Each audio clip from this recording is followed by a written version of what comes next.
يا زهور الروض ميدي أسمعي ليلي نشيدي.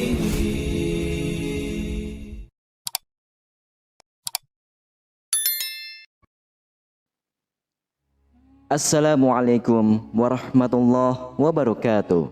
Syukur alhamdulillah, dalam kesempatan yang mulia ini kita masih diberikan banyak kenikmatan sehingga kita dapat berjumpa kembali di channel ini. Marilah kita senantiasa bersolawat serta salam kepada junjungan kita semua, yaitu baginda Nabi Muhammad sallallahu alaihi wasallam. Allahumma sholli ala sayyidina Muhammad wa ala ali sayyidina Muhammad. Doa dan harapan saya semoga sahabatku semuanya selalu diberikan kesehatan, diampuni dosa-dosanya, dikabulkan segala doa dan hajatnya, serta dilapangkan rezekinya oleh Allah Subhanahu wa Ta'ala. Amin ya Rabbal Alamin. Sahabatku yang dirahmati Allah Subhanahu wa Ta'ala, dalam Islam segala sesuatu diatur dengan sedemikian rupa. Begitupun ketika kita seorang muslim hendak minum. Makan dan minum menjadi kebutuhan pokok setiap manusia untuk melangsungkan hidupnya. Berkaitan dengan itu, ada sejumlah adab minum yang baik menurut Islam. Adab minum ini dicontohkan oleh Nabi Muhammad SAW dan sesuai dengan sunnahnya. Seperti apakah adab minum yang baik menurut Islam? Silakan simak video ini hingga akhir agar segala informasi yang kami sajikan tidak menjadi gagal faham di memori sahabatku semuanya. Terima kasih. Cara atau adab minum air putih yang benar yang pertama adalah berniat dan membaca basmalah. Maksud dari niat ketika hendak minum yaitu berniat untuk menguatkan badan dan menjaga kesehatan. Dengan demikian, minuman yang dikonsumsi akan bernilai pahala. Pentingnya niat telah diingatkan Rasulullah SAW kepada para umatnya dalam hadis yang berbunyi, sebuah perbuatan dinilai berdasarkan motivasinya dan tiap orang mendapatkan apa yang diniatkan. Mereka yang hijrah karena Allah dan Rasulnya, maka Allah dan Rasulnya akan membalas orang tersebut. Namun mereka yang berhijrah karena hal yang bersifat duniawi atau wanita yang akan dinikahi, maka dia akan mendapatkan hal tersebut. Hadis riwayat Imam Bukhari dan Imam Muslim. Sementara itu, membaca basmalah menjadi suatu kebiasaan yang harus dipanjatkan ketika hendak mengerjakan sesuatu, termasuk minum. Membaca basmalah dapat mengusir syaitan dan mendapat keberkahan. Lalu yang kedua, menggunakan tangan kanan. Adab minum selanjutnya yaitu menggunakan tangan kanan baik makan ataupun minum. Menggunakan tangan kanan menjadi kebiasaan yang diperintahkan Rasulullah SAW. Sebaliknya, mengerjakan sesuatu dengan tangan kiri menjadi kebiasaan syaitan. Dari Abdullah bin Umar, Rasulullah SAW bersabda, "Jika salah seorang dari kalian makan, hendaklah ia makan dengan tangan kanannya dan minum dengan tangan kanannya. Sesungguhnya setan makan dan minum dengan tangan kirinya." Hadis riwayat Imam Muslim, Imam Abu Daud, Imam Tirmizi, dan Imam Ahmad. Lalu yang ketiga adalah minum sambil duduk. Rasulullah melarang umatnya minum sambil berdiri. Ini sesuai dalam sebuah hadis yang diriwayatkan dari Abu Hurairah radhiyallahu an. Beliau Rasulullah sallallahu alaihi wasallam bersabda, "Janganlah salah seorang dari kalian minum sambil berdiri. Apabila ia lupa, hendaknya ia memuntahkannya." Hadis riwayat Imam Muslim. Dalam riwayat lain dari Anas bin Malik radhiyallahu anhu menyebutkan dari Rasulullah sallallahu alaihi wasallam bahwasannya beliau melarang seseorang minum sambil berdiri. Qatadah berkata bahwa mereka kala itu bertanya pada Anas, "Bagaimana dengan makan sambil berdiri?" Anas menjawab, "Itu lebih parah dan lebih jelek." Hadis riwayat Imam Muslim. Lalu yang keempat adalah minum 3 kali. Rasulullah SAW mengajarkan umatnya untuk minum dengan 3 kali nafas dan jeda di setiap tegukannya. Yang pertama, beliau membaca bismillah lalu minum, kemudian membaca alhamdulillah. Setelahnya, Rasulullah menjauhkan gelas dari mulut dan kembali melakukan hal serupa sebanyak 3 kali. Anjuran ini dimaksudkan menghindari dampak buruk bagi kesehatan.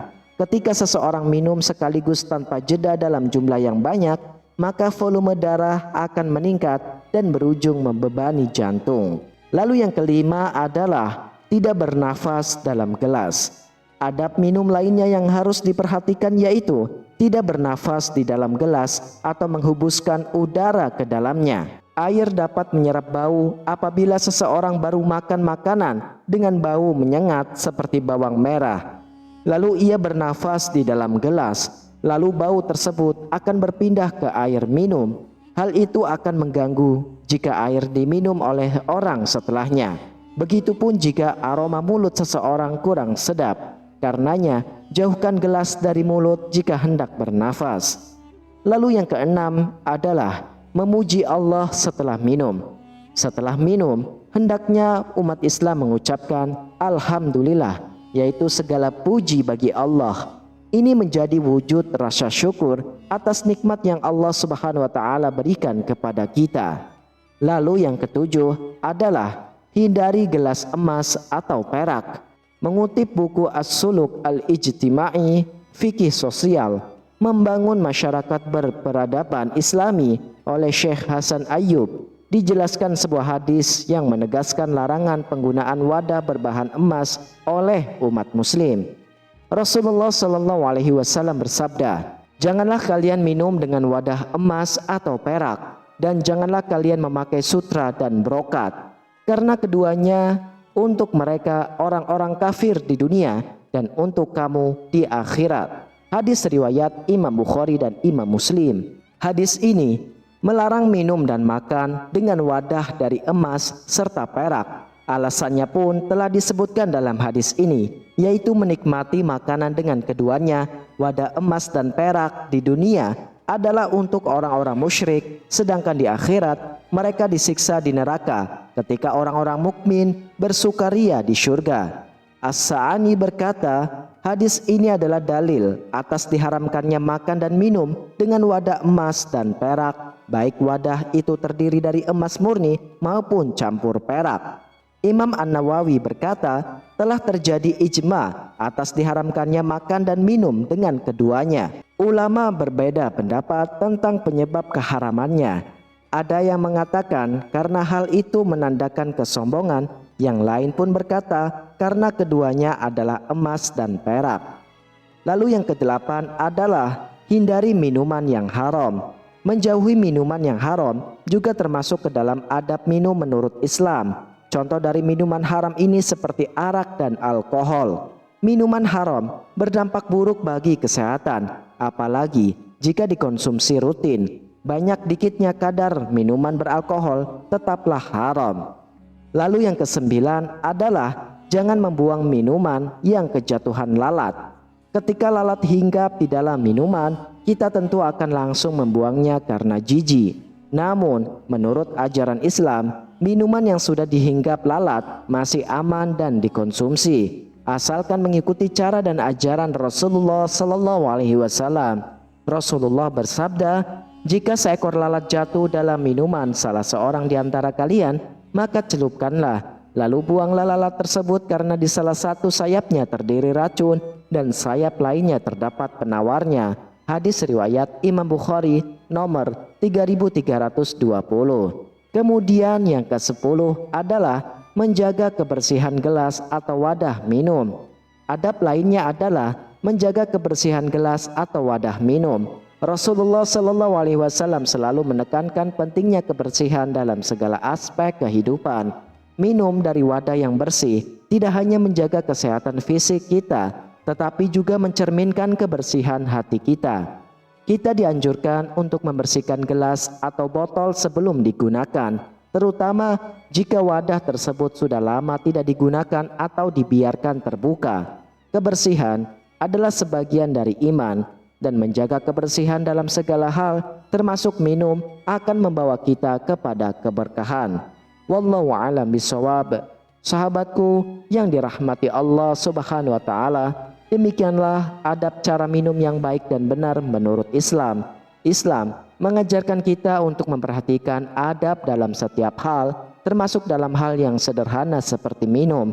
Setiap tuntunan yang diajarkan Rasulullah SAW memiliki hikmah dan manfaat baik untuk kesehatan fisik maupun spiritual kita. Semoga dengan menerapkan adab-adab ini kita bisa mendapatkan keberkahan dan nikmat dari Allah Subhanahu wa taala dalam setiap tegukan air yang kita minum. Semoga video ini bermanfaat untuk kita semua. Wassalamualaikum warahmatullahi wabarakatuh.